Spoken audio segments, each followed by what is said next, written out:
Hi, everybody. Can you hear me in the back? Yep. Okay.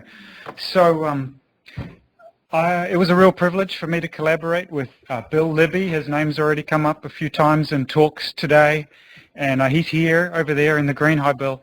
And it was Bill's fault, actually, in the last talk, the hexagonal design. This was his idea, and we blame it on him. Yeah. Because it's much easier to plant in squares or rectangles than to plant on hexagons. So thanks for that great idea, Bill. It looks easy on paper. It was brilliant. Try to get 50 students to plant on a hexagonal design. Thank you. But anyway, it's great to see him here because Bill's done a lot for the forestry industry in New Zealand. He's pretty famous over there. Actually, when his plane lands, a band will play. He has done a lot for forestry in New Zealand, and so it was a real privilege to be able to work with him here in California. This study was at Russell Research Station. Many Berkeley students have been out there. I got to live out there for a while when I was a grad student at Cal. It's near Lafayette, and it's hot and dry, but the redwoods do grow well once they get their roots down into that a more permanent source of soil moisture. So this field trial was established back in the 80s. It was part of a big effort with Bill and grad students at that time, Kim and company, to answer questions that nobody had been answered. Answer questions about inbreeding, the effect of comparing selfs and outcrosses.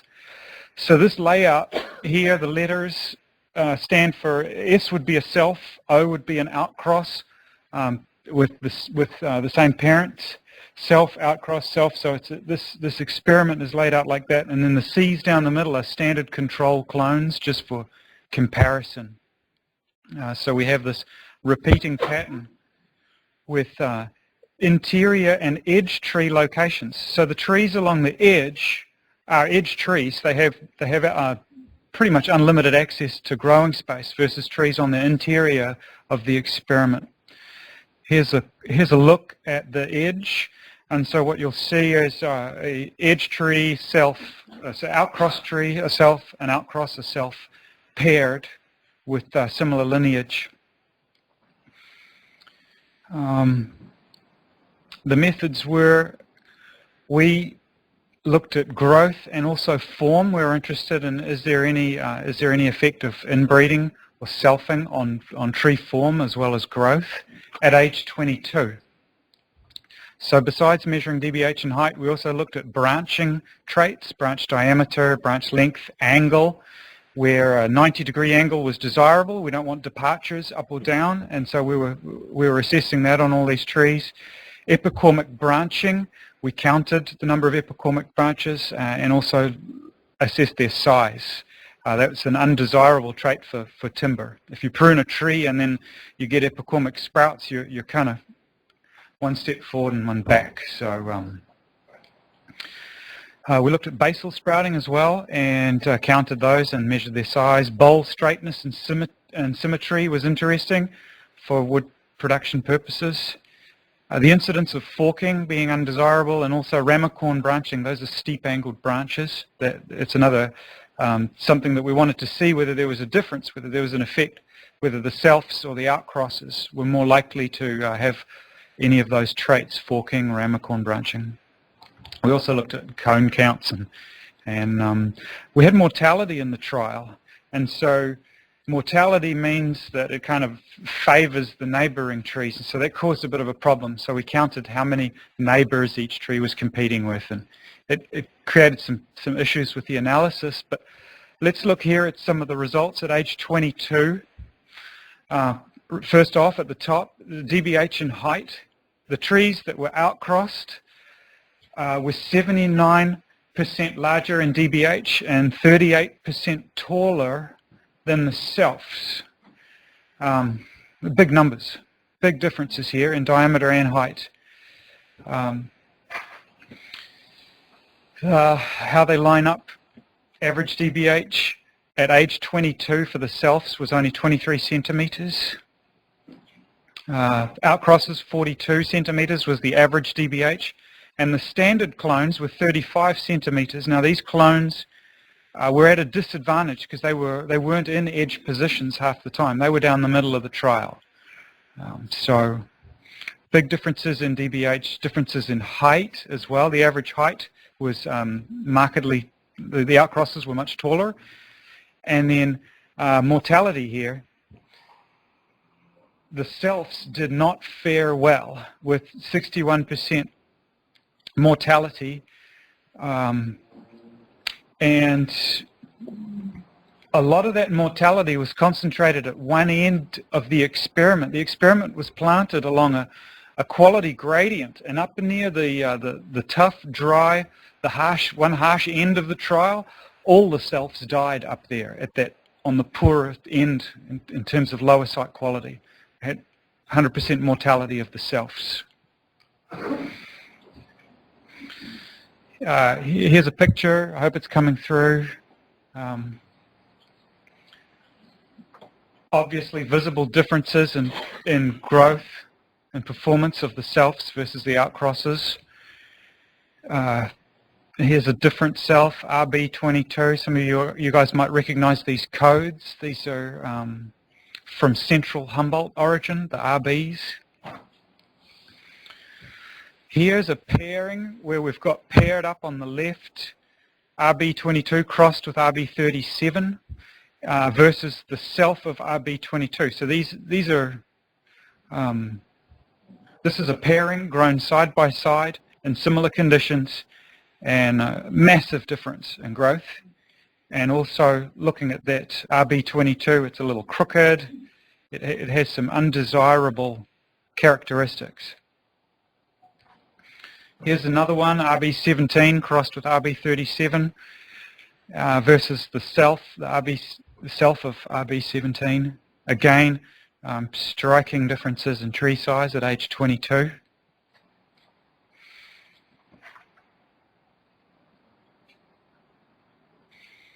Epicormic branching. This is it was noted on 75% of the selfs. They had the epicormic sprouts were more frequent and they were larger on the selfs, but however there wasn't a significant difference, and there was just a lot of variability in this trait in epicormic sprouting. It was a noisy data set, and it wasn't a big data set, so we didn't get significance there, but it was visible, it was obvious. The selfs were not doing as much basal sprouting. Again, that wasn't significant, but it was apparent when you walk through the trial. In terms of form traits, I have a little typo here, but the standard clones that ran down the middle of the trial, they're branching, and the clones had a much more horizontal branch angle. The branches were more uniform in size and in distribution than either the selfs or the outcrosses. Between selfs and outcrosses, there was no significant difference in branching traits. We didn't detect differences statistically. The outcrosses had slightly larger branches than the selfs, which may or may not be interesting for you if you're depending on if you're interested in wood production. And we didn't find differences in bole straightness or symmetry. These are other factors that are important for the forestry industry. There was no, the selfing did not appear to impact bole straightness and symmetry in the data analysis. However, some things we noticed out there on site was that wood rats had run amok in there, and they'd caused some forking and deformation, and it seemed as if the wood rats had focused on the larger trees. And which were the larger trees? In this case, they were the outcrossed trees, and so what we're seeing was more incidences of forking and steep angled branches and defects in the outcrosses. And I think it was the wood rats that unfairly penalized the outcrosses in this case. So don't go home with the idea that you want to do inbreeding in order to get better wood quality, or that is not the take-home message here. Looking at some pictures of branching, the tree on the left would have desirable branching. This is one of the control clones, all even size, even distribution up the bowl, versus the self on the right-hand side, uneven branch sizes, some big branches in there, heavy branching. Let's take another look here. This is a comparison between the ARC 154 crossed with RB37 versus the self of ARC 154, and looking at its branching, it certainly appears as if these selves didn't have great branch attributes for timber production. Maybe a bird or a critter might think differently about the branching on that self, but for timber production objectives, we would prefer to have lighter, more uniform branching. Here's the only self that forked. It was one of the faster growing selves.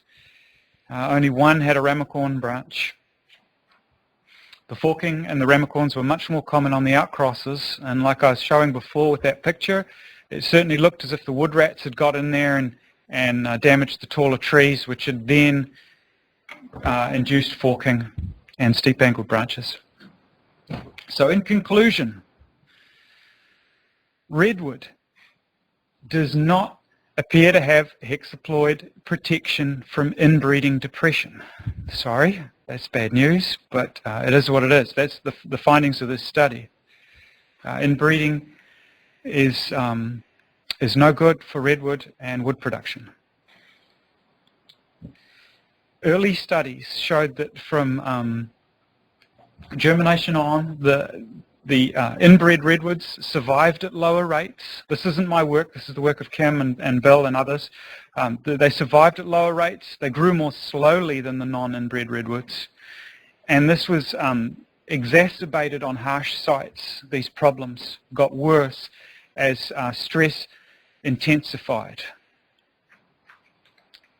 It didn't look as if we had any issues, any relationship between inbreeding and bowl form or other characteristics that might affect your wood properties, recovery of good grades.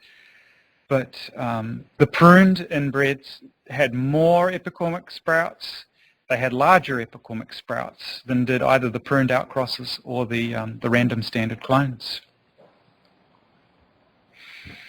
Lots of people have been involved here, and we're grateful to have had the use of the Russell Research Station, which was donated to the University of California. I got a little bit of help from the UC Center for Forestry to do this work, and thanks everybody who set up this experiment and maintained it over the years. We're really lucky to have these long-term experiments in redwood. And since it doesn't seem like there's a whole lot of Forest Service research going on out here, in redwood we're really reliant on our industry partners and the Centre for Forestry, and there's just a lot of people that are putting in these studies. They're really we're grateful for that. So thanks, Bill, Libby, and others.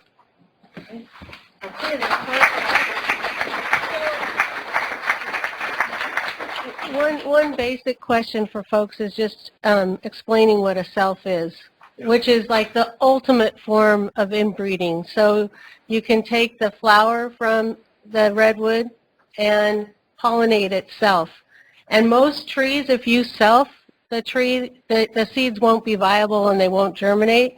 But because redwood is hexaploid, it raised these questions about would the self survive, would they thrive, and so that's really what raised the question. Does that help for folks that were asking about what a self is or what? And an outcross is? So an outcross is when you deliberately do the crosses so you know who the mom is, so that's the flower, and then you put the pollen of the other plant. So RB17 by 22, you know the mom and you know the dad. And then you can look and see characteristics between those trees, like the branch angle and whatnot, and whether it's coming from mom or dad or how it affects the self. So that was sort of just the basics for it. So now the questions for him, just because I heard a few of them. No, thank you. I appreciate that. Okay, up here. Can we assume that the vast majority of pollination that goes on in redwoods is self?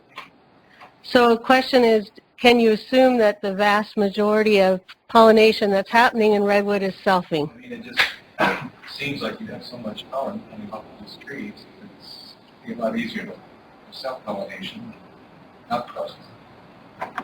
So Go for it. That's a question about... So I'll try it, and Bill can. Yeah. So selfing is an interesting question. No one had really asked it before, and most of the time on a given tree, the cones will mature at a different rate than the pollen. So it's timing on a single tree will sometimes prevent it. So we had to collect the pollen so that we could apply it and self it.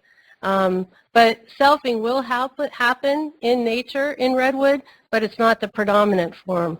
I think there's still a misperception out there that pollination in redwood has low germination rates, but that old literature was debunked a long time ago because once we did the cone collections at the top of the tree where the pollination's freely happening, you can get great germination rate from those cone collections. It's just that we were collecting lower where the pollen's not flowing as freely.